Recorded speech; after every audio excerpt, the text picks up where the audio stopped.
Alhamdulillah Rabbil Alamin. Wassallallahu ala Muhammadin wa alihi tahirin. Allahumma salli ala Muhammad wa ali Muhammad wa ajil farajahum. Saya menyatakan turut berbelasungkawa atas pergian Ustaz Jalaluddin Ahmad, rafa'allah maqamah, semoga Allah meninggikan derajatnya. Dan begitu juga kita menyampaikan tasliat pada Ustadz Miftah, semoga beliau sabar dan tabah dalam menghadapi hal ini dan menggapai serta mendapat ibrah dan hikmah dari kejadian dan musibah yang menghampiri beliau insyaallah ta'ala. Untuk para mukminin, mukminat yang hidup maupun yang sudah meninggal, muslimin, muslimat, khususnya untuk Ustaz Husin Habsyi, marhum Ustaz Abu Ammar, dan Kang Jalal, kita kirim sholawat dan fatihah. Allahumma salli ala Muhammad wa ali Muhammad wa ajil farajah.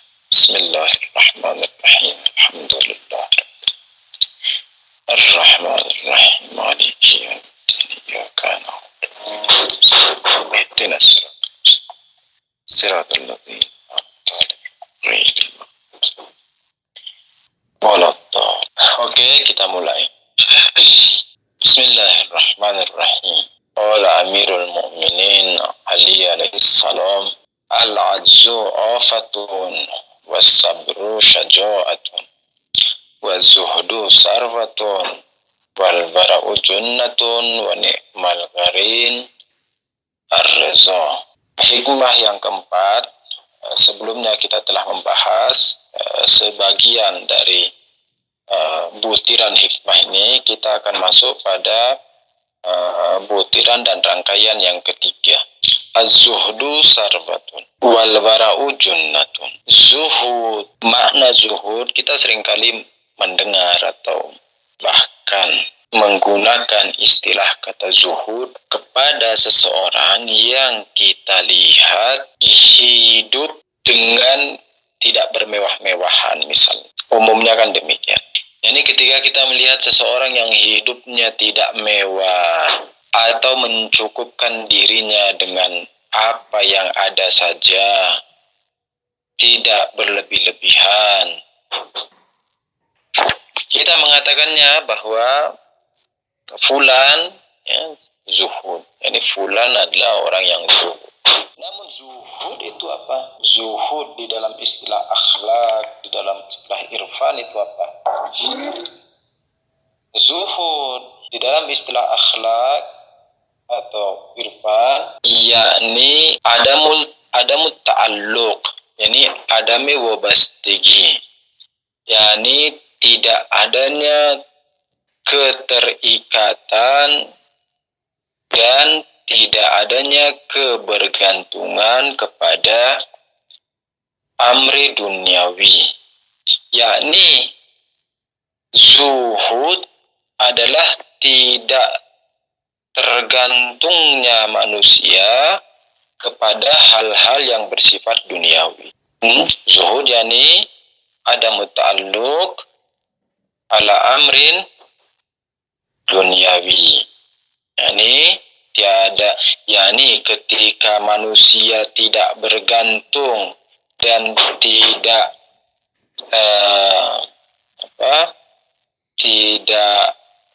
apa istilahnya yang lebih tepat ya, iyalah tidak tergantung, yakni ketika manusia tidak tergantung dan tidak terikat. Ketika manusia tidak tergantung dan tidak terikat kepada hal-hal duniawi, maka dia disebut dengan zuhud. Pertanyaan, lalu apakah orang yang kaya, yang punya banyak uang tidak bisa dikatakan zuhud? Apakah orang yang punya banyak harta tidak bisa dikatakan zuhud? Ataukah zuhud hanya bagi orang yang tidak memiliki harta misalnya? Atau mungkin zuhud hanya bagi orang yang miskin misalnya? Atau mungkin zuhud juga berlaku bagi orang kaya, namun dengan kriteria dan kekhususan serta syarat-syarat tertentu. Dari makna zuhud yang kita sampaikan, tidak disyaratkan dia kaya atau dia miskin, melainkan dikatakan tadi apa? Zuhud yakni tidak bergantungnya dan tidak terikatnya seseorang kepada hal-hal duniawi. Maka bisa jadi seseorang yang kaya raya, namun dia tidak terikat dengan duniawi. Sekalipun punya banyak harta, punya mobil, punya rumah mewah, punya apalagi perusahaan besar, punya tanah luas, punya ini, walhasil punya banyak harta, punya banyak perusahaan, tetapi dia tidak tergantung dan tidak terikat dengan kekayaannya, tidak tergantung dan tidak terikat dengan hartanya, tidak terikat dengan kekayaan, harta, rumah, mobil, apalagi kolam renang dan sebagainya itu semua. Dan mungkin saja orang yang miskin, sudahlah miskin, tak punya uang, tak punya rumah, tak punya motor, tak punya mobil, tak punya handphone, tak punya fulan, tak punya fulan, tak punya fulan, sudahlah miskin tapi tak zuhud pula. Yani sudahlah miskin tak punya apa-apa masih juga tak zuhud. Misalnya seperti kisah Mullah Ahmad Naraqi dengan seorang darwish. Darwish yakni para pesufi, tetapi sufinya sufi-sufi yang nyeleneh, yakni orang-orang yang sok bersufi, istilahnya darwish, orang-orang yang sok bersufi, yakni bersufinya tidak sesuai syariat, tidak sesuai ajaran Islam dan sebagainya. Nah, Mullah Ahmad Naraqi pada zaman beliau memiliki kekayaan yang lumayan, rumah besar, mewah, lalu ibaratnya kalau di zaman sekarang misalnya misalnya rumahnya di perumahan elit, lalu bertingkat 2 misalnya, ada penjaganya, lalu kemudian mobil BMW, kan yang mewah tuh, atau Ferrari kah. Lalu apalagi handphonenya yang tercanggih misalnya. Nggak tahu handphone tercanggih apa, walasa. Ala kuli hal kaya raya ya nih. Mullah Ahmad Naraqi di zamannya kaya raya. Namun beliau dikenal juga sebagai seorang alim ulama, dikenal sebagai seorang faqih.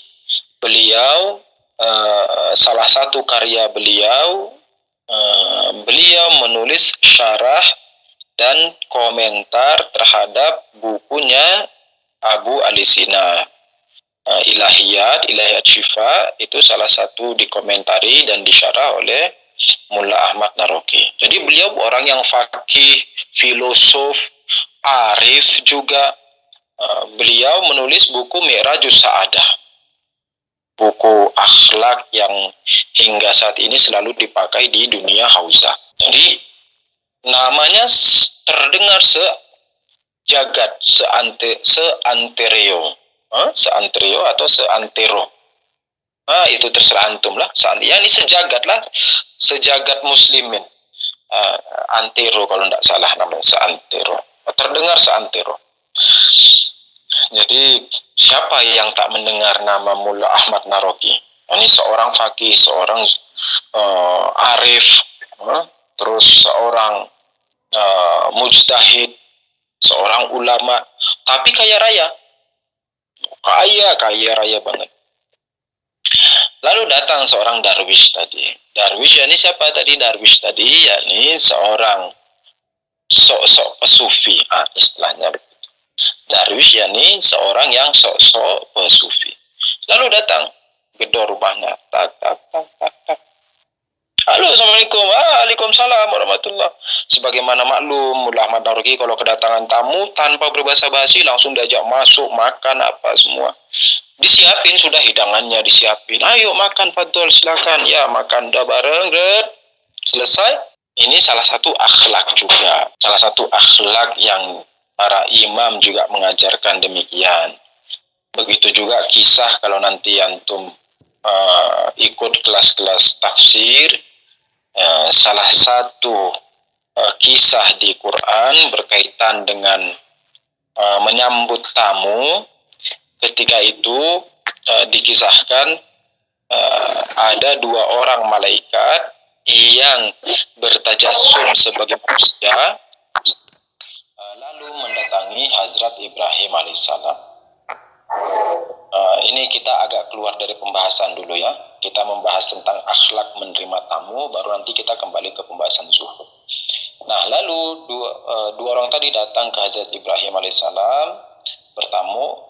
Malaikat tadi, 2 malaikat yang bertajasum menjadi manusia tadi, mensosokkan dirinya menjadi manusia. Halo, assalamualaikum. Ya, waalaikumsalam. Lalu Hazrat Ibrahim tanpa bertanya dulu kamu mau apa, langsung dipisahkan. Fadol, masuk, ayo sini masuk. Capek, gimana, letih, apa semua, langsung meminta kepada orang rumah, istilahnya kalau kita sekarang orang rumah ya, istri kah, atau kalau ada pembantu ya pembantu, walhasil orang rumah lah, minta kepada orang rumahnya untuk menyiapkan makanan. Langsung sembelih kambing, dikebab kambingnya, bakar, kambing bakar, bukan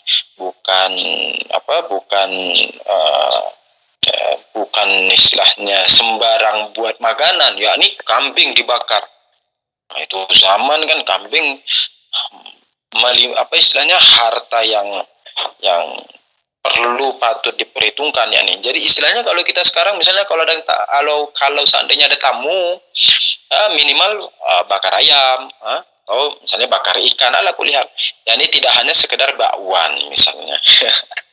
Tapi tidak harus potong ayam. Ya kalau bisanya hanya bakwan, itu saja sudah hebat banget. Hatta misalnya hanya teh saja atau air putih saja. Nah itu sudah salah satu adab dalam bertuan rumah, yakni adab ketika menerima tamu.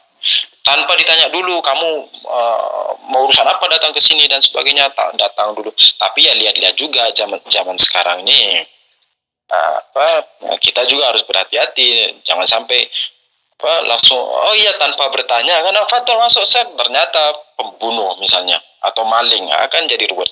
Tapi lihat-lihat juga orangnya, dilihat-lihat juga sepintar-pintarnya.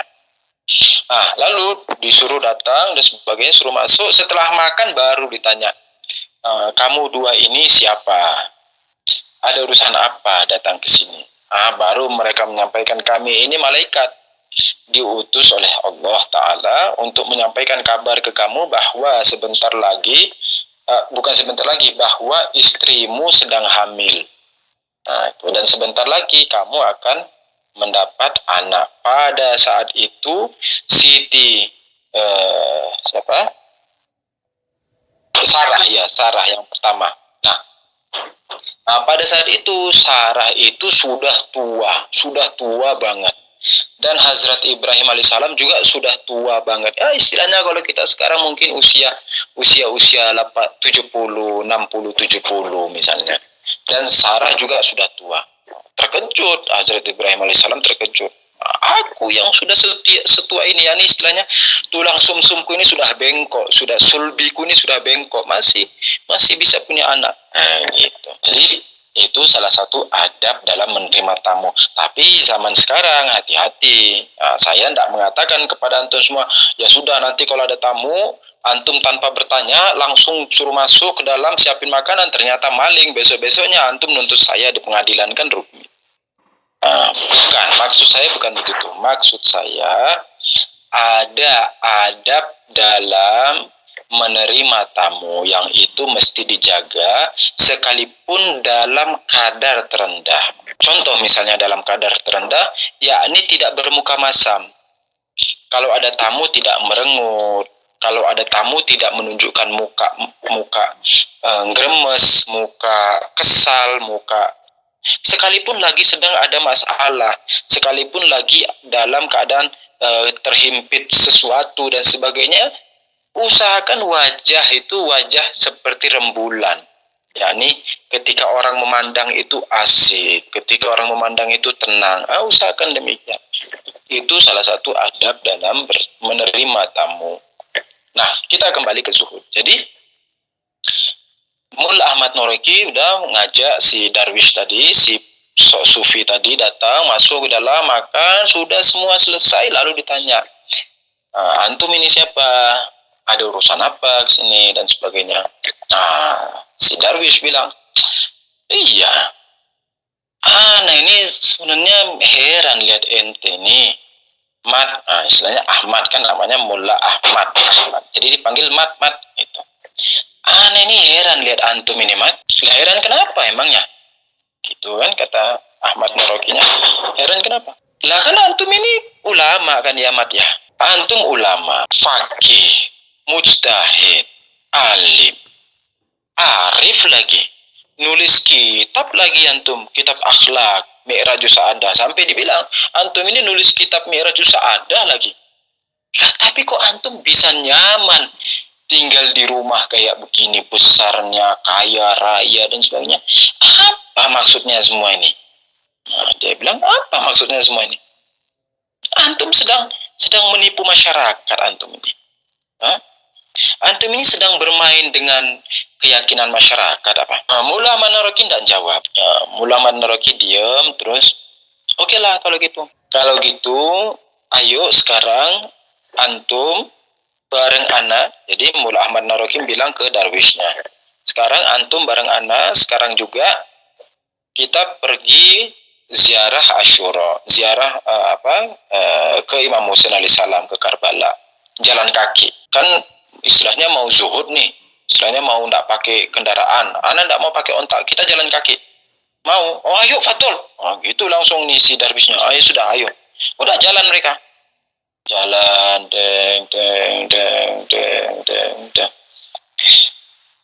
sampai kurang lebih beberapa farsakh, yakni sekitar 3-4 kilometer. Si Darwishnya bilang, mat, bentar mat, gitu, bilang ke siapa?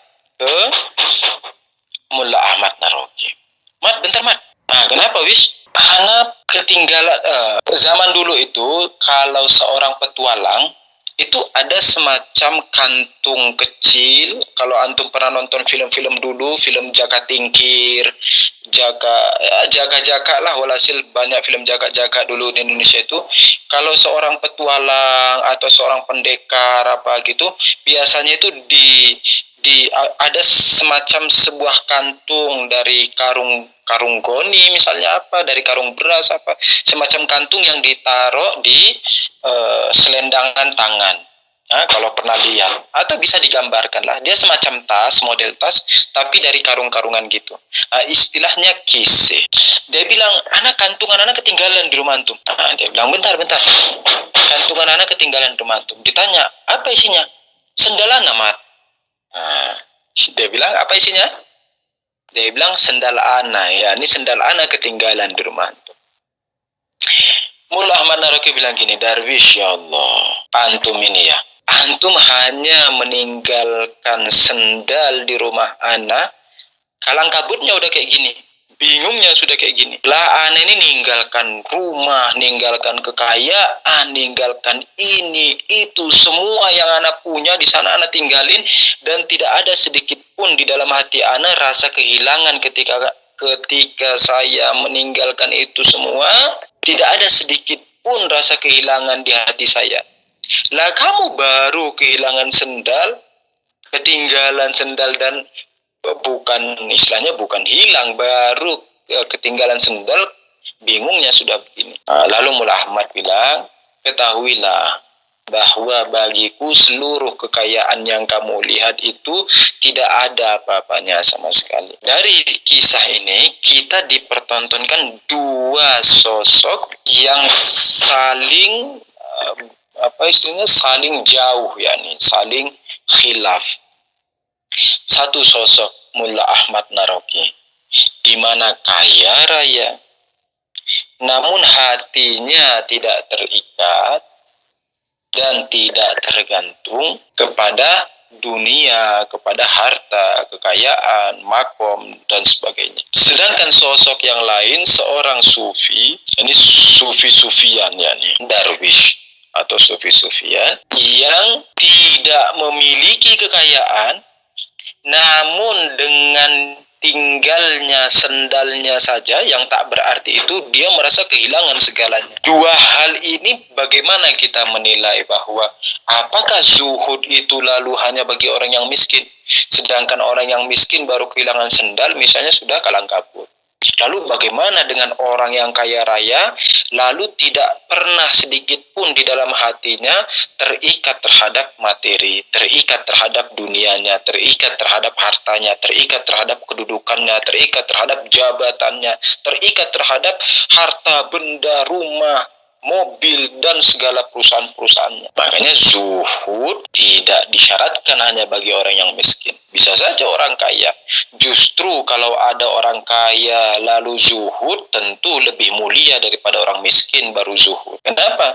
Karena orang kaya untuk zuhud itu lebih susah daripada orang miskin untuk zuhud. Lah orang miskin kalau mau zuhud gampang. Lah kan nggak punya apa-apa ya. Sudahlah miskin, tak punya harta, tak punya uang, tak punya rumah. Kalau mau zuhud kan gampang. Lah apalagi kalau orang miskin terus tidak zuhud, kan kelewatan. Orang kaya kalau tidak zuhud itu tabiat kekayaannya. Orang masih mengatakan itu wajar. Orang kaya gimana mau zuhud, punya banyak harta dan sebagainya.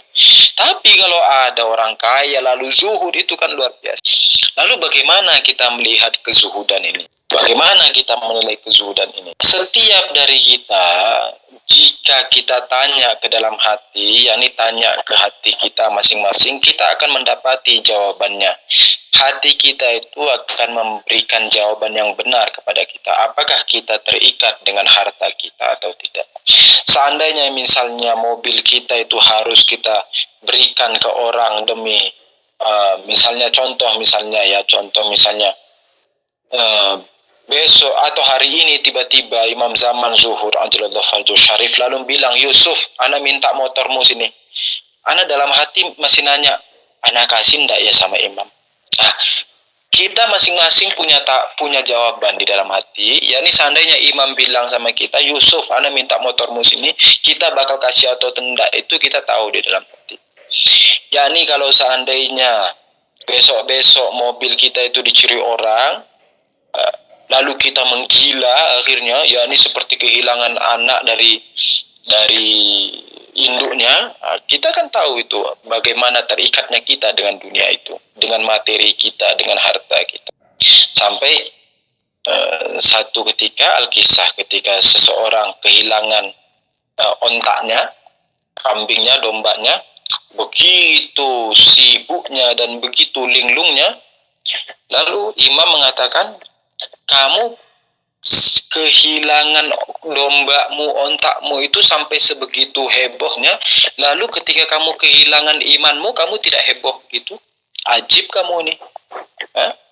Imanmu hilang, kamu biasa-biasa saja, tapi ontakmu hilang, kudamu hilang, dombamu hilang, kamu kayak kehilangan dirimu. Kita lupa, kita lalai, kita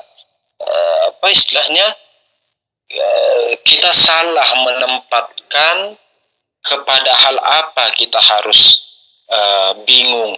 yakni kalau seandainya sesuatu itu hilang, hal apa yang harus membuat kita bingung? Kita salah dalam menempatkan hal itu. yakni yang seharusnya kalau dia hilang kita tidak bingung, kita malah bingung. yakni kalau seandainya besok motor hilang, kita harusnya tidak bingung. Tapi kita bingung kayak mau bunuh diri. Sedangkan keimanan kita hilang, kita tidak bingung sama sekali. Biar aja hilang, tidak apa-apa. Tidak beriman juga tidak apa-apa. Kan gitu kita.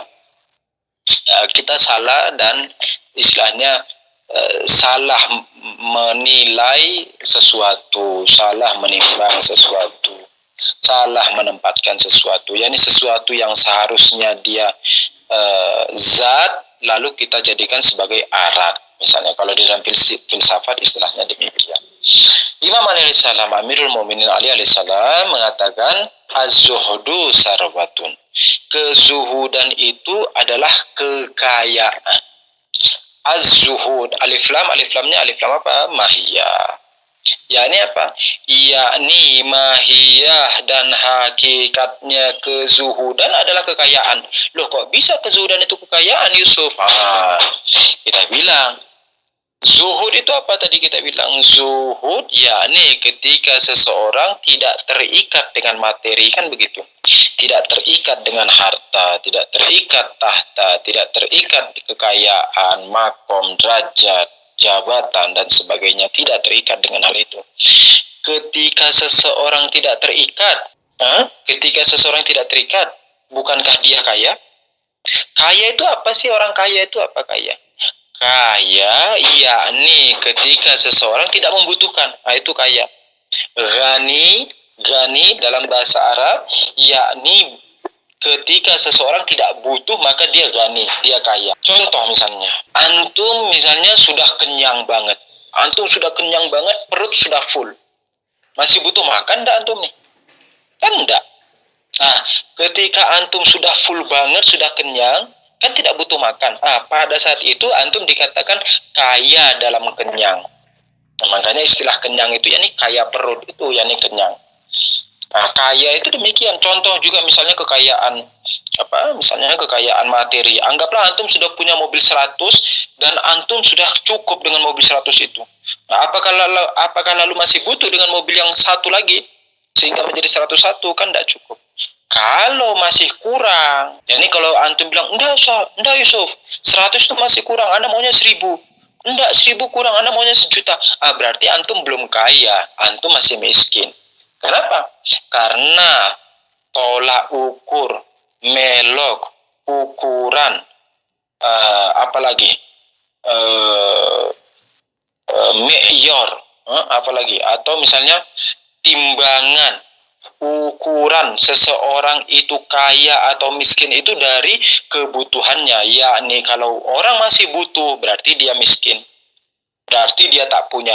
Kan ketika orang tak punya berarti dia mau yang ketika seseorang itu tak punya berarti kan dia berharap memiliki. Antum misalnya apa? Tak punya istri. Bagi yang belum punya istri berarti kan mau punya istri. Atau misalnya tak punya handphone, berarti kan mau punya handphone. Berarti apa? Ketika mau punya handphone, berarti antum masih butuh kepada handphone. Berarti antum belum kaya. Tapi ketika sekalipun antum tidak punya handphone, tapi tidak mau handphone, antum sudah kaya di sisi itu. Makanya dikatakan zuhud itu adalah kekayaan. Kenapa kekayaan? Karena kita tidak butuh terhadap dunia, tidak butuh harta. Yakni kita tidak terikat kepada harta, tidak terikat kepada materi, tidak terikat kepada jabatan, makom, derajat dan sebagainya, embel-embel dan sebagainya. Kita tidak terikat dengan itu. Orang mau bilang kita baik, silahkan. Orang tidak mau hargai kita, silahkan. Orang mau bantu kita, silahkan. Tidak mau bantu, silahkan. Orang mau ini, silahkan. Kita tidak ada urusan. Yang kita tahu bahwa kita menjaga diri kita di hadapan Allah Ta'ala. Nah ini ketika orang demikian maka sudah pasti dia kaya. Maksudnya apa kaya? Yakni tidak terikat dan tidak bergantung kepada sesuatu kecuali kepada Allah Ta'ala. Maka sesungguhnya hakikat kekayaan itu ketika kita hanya bergantung kepada Allah Ta'ala. Kebergantungan kita kepada Allah Ta'ala itu adalah hakikat kekayaan kita. Yakni dengan kata lain, kefakiran zat kita kepada Allah Ta'ala adalah kekayaan kita di atas semua makhluk. Faham sampai di sini? Paham Ustaz. Alhamdulillah. Kalau faham syukur Alhamdulillah. Dan dijalani, pelan-pelan dijalani. Tidak mencintai dunia itu betul-betul membuat kita merasa ringan. Tidak mencintai dunia itu betul-betul membuat kita ringan, yakni membuat kita tenang. Misalnya besok-besok ada terjadi sesuatu, contoh misalnya misalnya sekalipun ada musibah dan sebagainya, membuat kita istilahnya tidak terlalu terbebani. Itu makanya dikatakan kezuhudan adalah kekayaan. Yani kita hanya butuh kepada Allah Ta'ala, bukan kepada yang lain. Oke, sampai di sini ada pertanyaan satu saja sebelum saya ke kelas. Halo Ustaz, Assalamualaikum. Waalaikumsalam warahmatullahi wabarakatuh. Iya, pernyataan yang sebelum terakhir tadi Ustaz bahwa kekayaan kita manakala kita hanya bergantung kepada Allah Subhanahu wa taala. Itu jadi ingat penggalan di dalam surat di dalam doa kumelut itu ya Ustaz ya. Ya betul. Dawa wa zikru sifa wa ta'atuhu hina itu Ustaz ya. Sahih. Benar. Selama kita dalam takwa berarti kita dalam kekayaan. Iya, benar. Tapi memang perlu proses Ustaz. Iya, mesti pelan-pelan dilatih, perlu latihan sehingga menjadi malakah dan diri kita, yakni sifat itu berubah menjadi diri kita. Harus pelan-pelan, yakni dites-tes. Salah satu cara ngetesnya apa? Sedekah. Salah satu cara ngetesnya itu sedekah. Membiasain sedekah, karena sedekah itu membuat kita tidak terikat dengan harta-harta itu tadi. Biasain sedekah, terus biasain bantu orang sekalipun kita tidak mampu. Sekalipun dalam keadaan kita tidak mampu, biasain bantu orang. Nah, itu sangat membantu dalam kezuhudan. Kalau ini Ustaz, cara menghadapi orang gitu kan, kita kan tadi kan menjamu tamu, salah satu menjamu tamu aja kan harus dengan muka yang tidak boleh masam dan sebagainya gitu.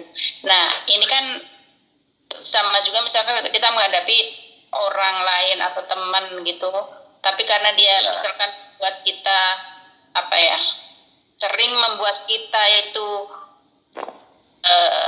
bisa bilang kecewa lah. Nah, itu kan kita untuk kita tahu bahwa ya udahlah, terus berusaha lah untuk untuk tetap ceria, malah kita doakan juga, tapi kayaknya diuji terus dengan orang itu. Nah, itu gimana tuh? Iya. Kita udah istighfar ya Allah, kita nggak mau kotor nih pikiran, nggak mau kotor nih hati, tapi orang itu bikin lagi sesuatu yang membuat kita itu gimana gitu. Nggak bisa dinikmati ya. Udah bisa menikmati. Malah justru terkadang keberadaan orang-orang yang seperti itu justru bisa membuat kita cepat terlatih ya nih. Artinya gini nih. Jadi anggaplah dia sudah paling buruknya kelakuan orang misalnya ya. Artinya kan kalau antum ketemu orang yang kelakuannya masih di bawah dia, kan antum jadi terbiasa-biasa saja. Kan gitu. Jadi justru jadikan dia itu sebagai tempat latihan. Membiasakan guzash, yakni cheshmpushi, kalau bahasa Arabnya itu tutup mata, yakni menutup mata. Maksudnya menutup mata itu yakni jangan melihat-lihat, jangan mencari-cari kesalahannya. Seandainya dia mempunyai kesalahan, coba ditauji. Kan kita disuruh, imam kan nyuruh kita, seandainya ada saudara kita berbuat salah, imam nyuruh kita mentauji sampai 70 kali. Masalahnya kalau diajak, maksudnya kita baru ngomong sebentar aja, maksudnya kalau dengan bahasa gaulnya tuh dia yang lebih nyolot gitu. Jadi kita diam aja gitu. Iya, mending gitu. Kan diam itu kan malah lebih bagus, Bu. Diam itu malah lebih bagus. Biar dia ngeluarin emosinya, enggak apa-apa. Nanti kan dia lihat, loh ini kok aku emosi kok dia malah diam aja. Jadi justru kita jadikan sebagai latihan. Misalnya ada teman yang suka marah-marah, sekalipun kita di beberapa riwayat kita disuruh memilih sahabat. Nah, ini kita tidak boleh bersahabat ke semua orang, jadi harus pilih-pilih juga. Karena bagaimanapun ketika kita sering bermain dengan penjual parfum, maka badan kita itu akan terkena wangi parfum tersebut, kan gitu. Begitu juga kalau kita punya teman yang misalnya kelakuannya tidak baik dan sebagainya, itu akan berpengaruh ke diri kita kalau kita tidak kuat. Ini kalau kita tidak kuat itu bisa berpengaruh. Makanya di dalam syariat kita juga disuruh untuk memilih teman, malah tidak boleh berteman dengan orang yang misalnya suka mencuri, menggibah dan sebagainya. Jadi harus pilih-pilih teman juga. Namun jangan lalu menjelek-jelekkan dia. Kita tidak punya hak untuk menjelek-jelekkan dia. Jelas, Bu? Jelas. Kalau kan kita kan mengambil sikap diam gitu ya. Nah, itu kalau dikaitkan dengan mendiamkan, apa tuh yang hadis tidak boleh mendiamkan sampai 3 malam ya? Itu lain hal.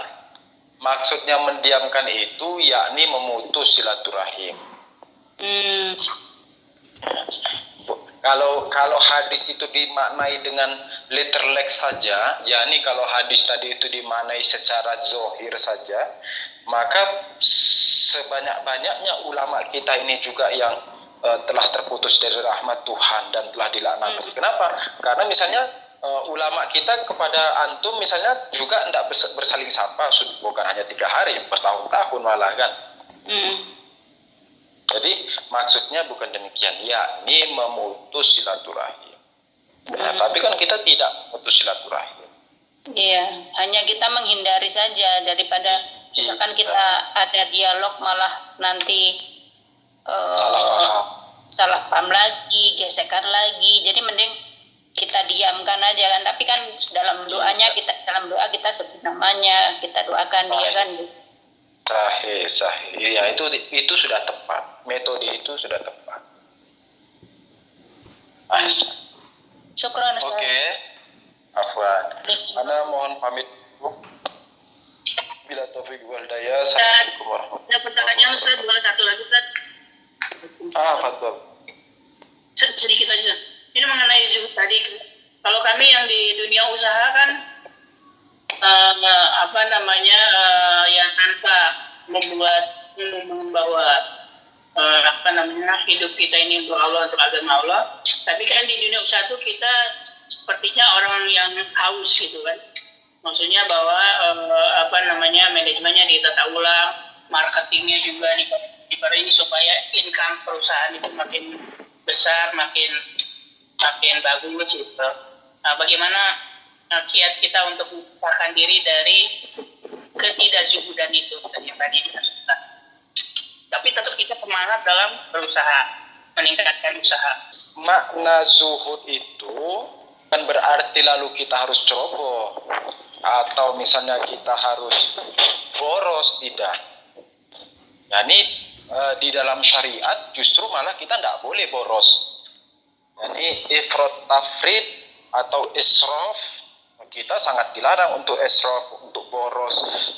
Misalnya contoh, hatta boros dalam misalnya bersedekah itu juga tidak boleh. Jadi harus sekadarnya. Dan juga tidak bisa dimaknai bahwa kalau mau zuhud berarti kita jangan mengejar dunia. Tidak bisa. Karena kalau gitu, saya mau zuhud, saya tidak mau kerja lagi dan sebagainya. Justru para imam melaknati, para imam memungkiri hal itu, para imam menentang hal itu. Jadi kita harus makanya Syiah ini salah satu syiar atau ciri khas Syiah ini yakni amrun bainal amrain, yakni kita tidak di kanan dan tidak di kiri, melainkan kita di tengah-tengah. Yakni bagaimana seseorang itu zuhud tapi dia hidup dengan secara profesional. Dia punya usaha, dia kembangkan dengan baik, dia manajemen dengan baik, dia atur dengan baik, tapi tidak pelit. Nah itu, tidak pelit. Kalau ada ikhwan yang butuh pertolongan, selagi dia mampu, dia bantu. Nah, dan juga tidak pelit, namun juga tidak boros, yakni menghambur-hamburkan uang dan sebagainya. Nah, tidak demikian. Jadi memaknai zuhud itu yakni tidak terikatnya kita kepada dunia, yakni tidak cintanya kita kepada dunia. Seandainya besok imam bilang, Yusuf, ana minta uang kamu misalnya $1.000, tanpa pikir panjang ini imam siap. Kalau mampu yakni. Itu kita baru dimintain uang $1.000 misalnya. Kalau terus imam minta nyawa kita gimana? Nah, jadi zuhud itu tidak dimaknai sebagai tidak profesional, tidak. Jelas, Pak Riza? Iya, jelas Ustaz. Jadi maksudnya dengan zuhud justru kita harus terpicu semangat untuk berusaha semaksimal mungkin, seprofesional mungkin, karena usaha itu sarana menyiapkan satu mangkok air yang kita akan kirimkan ke imam zaman. Kira-kira seperti itu gitu. Sahih. Namun kita tidak terikat dengan harta-harta itu, tidak sama sekali. Askurin Ustaz. Ana mohon pamit dulu ya, mau ke kelas dulu. Semoga antum semua dalam keadaan sehat, afiat, dan dalam lindungan Allah Ta'ala, serta dalam wilayah Ahlul Bait alaihissalam insyaallah. Nah, mohon doakan juga kita orang di malam Jumat pertama ini, di dalam malam Rajab, Lailatul Ragaib, dan juga untuk guru-guru kita, ulama kita, Imam Khomeini, Rahbar, Imam Zaman, Ayatullah Bahjat, Ayatullah Misbah Yasri, Allamah Hasan Zodeh, Allamah Tabatabai, untuk marhum Ustaz Husain Habsyi, marhum Ustaz Abu Ammar, marhum Ustaz Jalal, dan juga keluarga-keluarga kita. Bila taufiq wal hidayah, assalamualaikum warahmatullahi wabarakatuh.